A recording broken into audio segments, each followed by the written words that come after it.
Bahasa Melayu, bahasa Indonesia, satu saja yang berlegar dalam minda saya, itu emosi.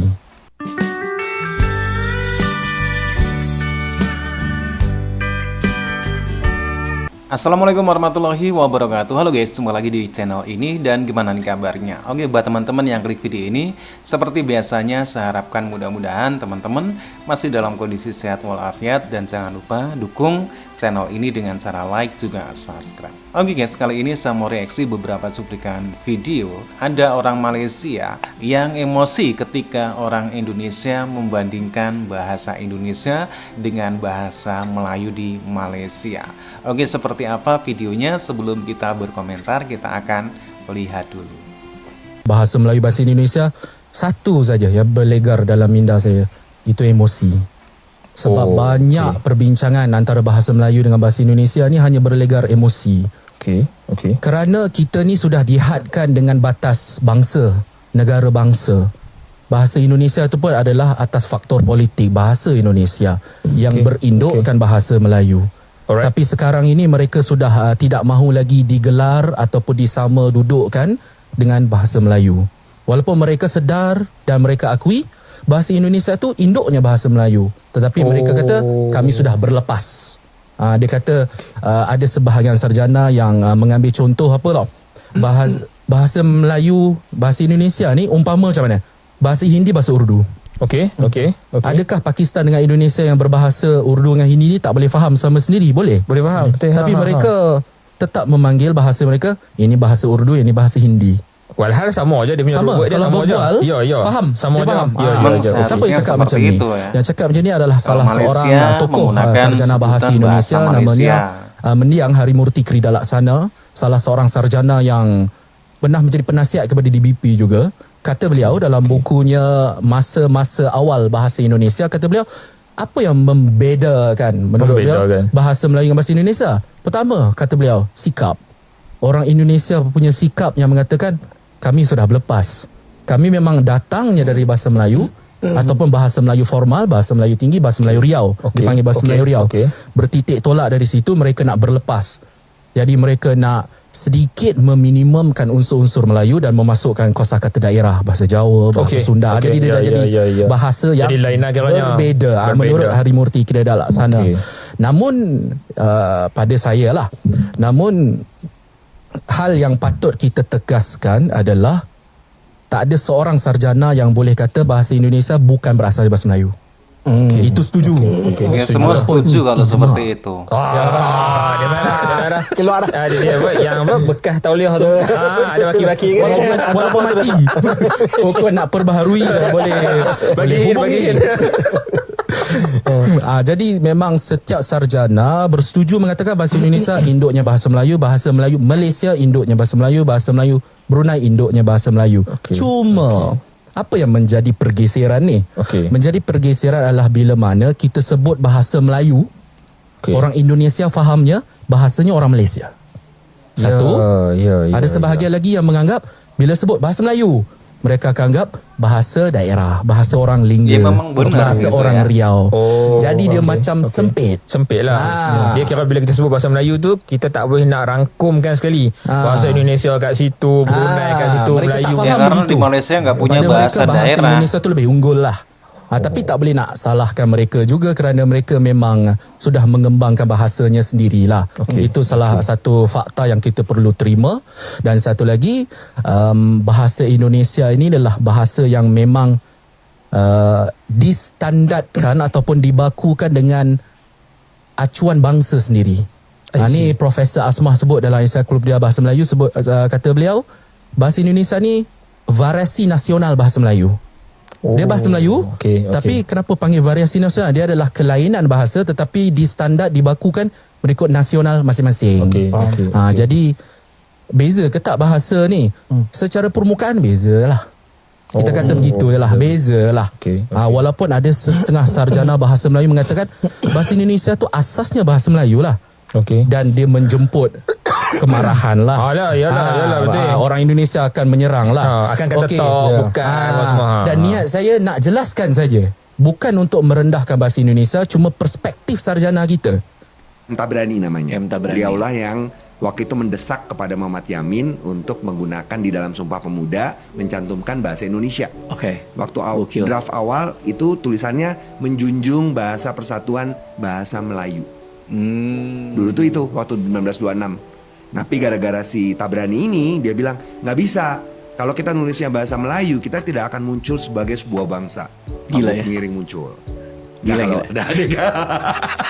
Kenapa jadi film tiba-tiba? Tapi jiwa kebangsaan orang-orang ini ya, Iya, karena pendahulu-pendahulu kita ini keren banget ya. Makanya kan, hebat ya, romantis Soekarno banget. 1925 tahun coba untuk udah duduk di dalam ruangan menyepakati sebuah ikrar yang kemudian dikenang sepanjang masa, kan luar biasa banget kan. Iya. Ada bangsa Indonesia nggak ada, bahasa Indonesia nggak ada. Oke. Yang ada bahasa Melayu. Oke. Suku Indonesia tuh nggak ada kan. Yang kita lakukan membentuk Indonesia itu adalah niat politik waktu itu. Dari Orang bersuku-suku. beda banget kan, orang Sumatera, orang Jawa, orang Sulawesi, orang Papua. Makanya kan beda di banget Indonesia kan banyak Cuman bahasa waktu itu daerah. disatukan. Yong itu, Yong Yava, Yong Celebes datang ke Jakarta Kongres Pemuda, itu mereka datang dengan bawa apa? Bahasa Belanda. Bahasa yang digunakan buat ngobrol bahasa Belanda, karena mereka rata-rata orang terdidik kan, kayak kita aja sekarang anak Jaksel kan, bahasa pengantarnya bahasa Inggris kan. Iya. Nah waktu dulu bahasa Belanda. Oke. Nah akhirnya dipilih lah, ini kita nggak mungkin nih, masa kita menggunakan bahasa Belanda, kita mau merdeka kok. Nah, akhirnya dicari-cari, akhirnya disepakatilah Melayu. Kenapa nggak bahasa Jawa? Walaupun waktu itu paling banyak adalah perwakilan orang Jawa, Dari Jawa. karena bahasa Jawa itu ada strata, Oh. nggak sesuai dengan konsep yang mau dibawa, yaitu egaliter. Dalam juga ya. Dalam Berarti ya banget. pemilihan itu ya. Iya, gila. Karena kan spiritnya persatuan kan. Iya. Di Indonesia tuh bahasa Indonesia termasuk bahasa yang kaya dong. Kaya banget. Misalnya gini, kan kayak kemarin tuh kan sempat heboh ya, Malaysia bilang mereka ingin menjadikan bahasa Melayu sebagai bahasa ASEAN. Dia bilang bahwa penutur bahasa Melayu ada 350 juta orang. 270 jutanya orang Indonesia. Masa urang. Iya, ada orang Indonesia nggak cuma Melayu doang. Ada orang Jawa, ada orang Iya. Sunda, ada orang Bugis. Melayu itu hanya salah satu suku di Indonesia. Kebetulan waktu lagi Sumpah Pemuda, para pemuda yang lain itu kalau di mikir, Malaysia padahal semua waktu itu dianggap kan banyak Melayu. orang Jawa ya. Yong Yava. Ya, yang banyak tuh orang Sunda. apa Oyong juga banyak. Kaya.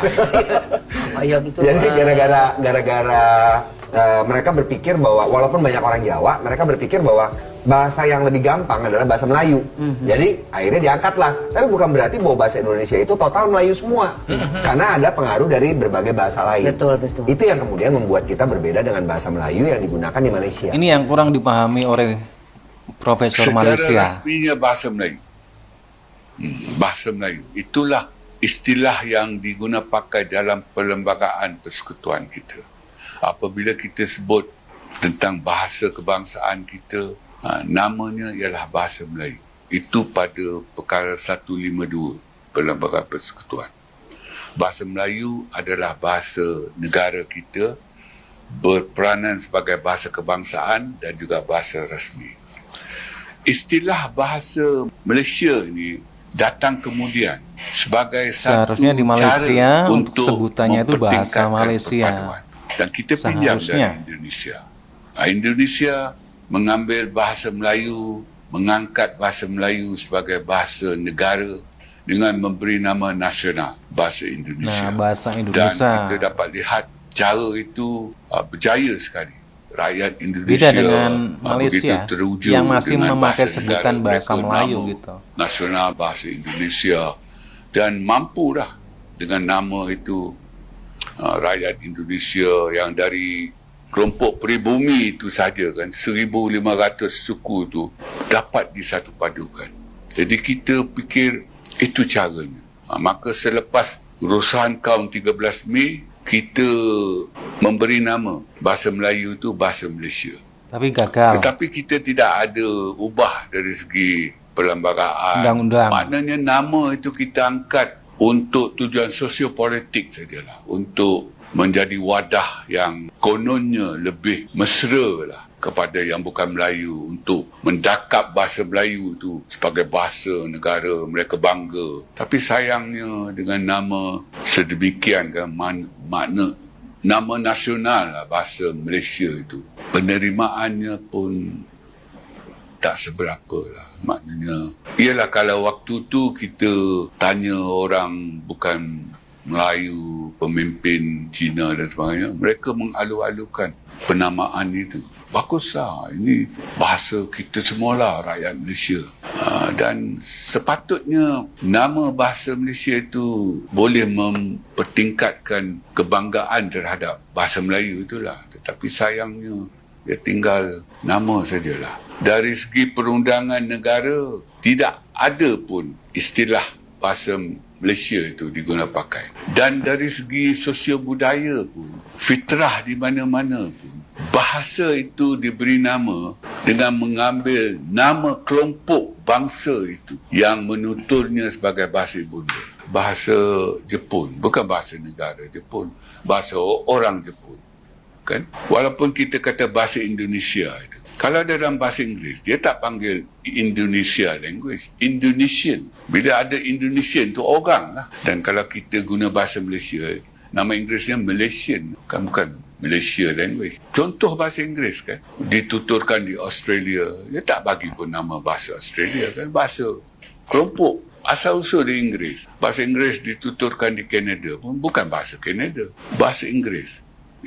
Dia mula di England kan, orang Inggeris. Pergi ke Amerika pun English juga. Ialah dia American English lah. Dia lain pada British English. Jadi kita banyak benda kita gagal lah. Maknanya kita mengambil rukun negara kita pun dari Indonesia juga, iaitu Pancasila mereka kan. Dan Pancasila di sana begitu berjaya. Kita di sini tak berjaya. Berjaya pada tahap awal saja. Ingat 5 prinsip itu. Tahap ingat saja. Hafal saja. Sepatutnya kerajaan kita langkah daripada hafal ingat itu kepada faham. Kita harus memahamkan rakyat, anak-anak di sekolah itu tentang makna setiap prinsip itu, rukun negara sebagai keseluruhannya, dan sekarang diangkat 5 cita-cita negara itu. Lepas faham, kita nak angkat nilai aman. Jadi kita berhenti pada tahap hafal dan ingat. Yang itu. Oke guys, demikian satu buah video. Salah satunya ada orang Malaysia yang emosi ketika melihat ada orang Indonesia yang membandingkan antara bahasa Melayu dan bahasa Indonesia. Kita berbicara bahasa Indonesia dan bahasa Melayu di Malaysia, ini memang sama-sama berakar dari bahasa Melayu Riau. Itu semua diakui oleh para pakar bahasa dan juga profesor bahasa baik di Indonesia ataupun di Malaysia. Akan tetapi ketika bahasa Indonesia lahir untuk bisa menyatukan seluruh rakyat Indonesia yang terdiri dari beragam suku dan juga bahasa Indonesia secara perkembangannya sudah berbeda dengan bahasa Melayu sebagai bahasa akarnya, karena bahasa Indonesia di sini sudah menyerap baik itu bahasa daerah yang ada di Indonesia ataupun bahasa asing. Kita sebenarnya orang Indonesia membincangkan bahasa Indonesia dan bahasa Melayu itu sebenarnya mengkanter narasi-narasi kontra dari para profesor Malaysia dan juga ahli-ahli bahasa di Malaysia yang bernarasi kontra tentang bahasa Indonesia. Seperti dalam video tadi, bagaimana ahli-ahli bahasa Indonesia menjelaskan ini loh bahasa Indonesia seperti ini, bukan seperti gambaran dari orang-orang Malaysia. Bahasa Indonesia, bahasa yang tercipta lahir karena bahasa akarnya yaitu bahasa Melayu. Secara perkembangan bahasa Indonesia sudah bercampur dengan kosakata bahasa daerah di Indonesia, Jawa, Minang, dan sebagainya. Bukan 1-2, tapi puluhan dari bahasa-bahasa daerah yang dimasukkan ke kamus bahasa Indonesia. Inilah yang membedakan bahasa Indonesia dan bahasa Melayu. Ketika ada kontranarasi dari profesor Malaysia yang mengatakan bahasa Melayu dengan bahasa Indonesia itu sama, itu salah. Dan itulah narasi kontra yang mungkin perlu kita reaksi kembali. Sering kita melihat bagaimana narasi profesor-profesor dari Malaysia yang sangat kontra dengan bahasa Indonesia. Apalagi ada profesor Malaysia yang mengatakan kalau bahasa Indonesia itu tidak ada. Nah, inilah yang sering menimbulkan pembahasan perbincangan bahasa-bahasa di Indonesia. Ternyata ketika kita membincangkan tentang perbandingan bahasa antara bahasa Indonesia dan bahasa Melayu, ternyata orang Malaysia yang melihat ternyata juga emosi. Memang kalau kita membandingkan bahasa Indonesia dan bahasa Melayu di Malaysia, itu memang sangat jauh sekali, di mana di Malaysia itu tidak ada namanya bahasa daerah. Sementara di Indonesia, bahasa-bahasa daerah itu masuk di dalam kamus bahasa Indonesia. Sekali lagi, inilah yang membedakan. Makanya tak heran kalau di Indonesia bahasa Melayu itu disebut bahasa daerah. Makanya orang Malaysia heran kenapa bahasa Melayu di Indonesia kok disebut bahasa daerah. Sementara bahasa Indonesia itu berakar dari bahasa Melayu. Nah, disinilah orang-orang Malaysia harus bisa melihat bahasa Indonesia secara detail. Apa itu bahasa Indonesia? Bagaimana bahasa Indonesia itu lahir dengan niat politik, dengan tujuan untuk bisa menyatukan beribu-ribu suku di Indonesia. Terbukti dengan menamakan bahasa nasional Indonesia dengan nama bahasa Indonesia, semua suku-suku yang ada di Indonesia bisa bersatu dengan satu bahasa. Ini yang tidak dimiliki oleh Malaysia. Oke guys, demikian videonya. Bagaimana nih menurut kalian? Silakan, kalaupun masih ada yang kurang, kalian bisa berkomentar dan jangan lupa like, subscribe channel ini. Terima kasih dan wassalamualaikum warahmatullahi wabarakatuh.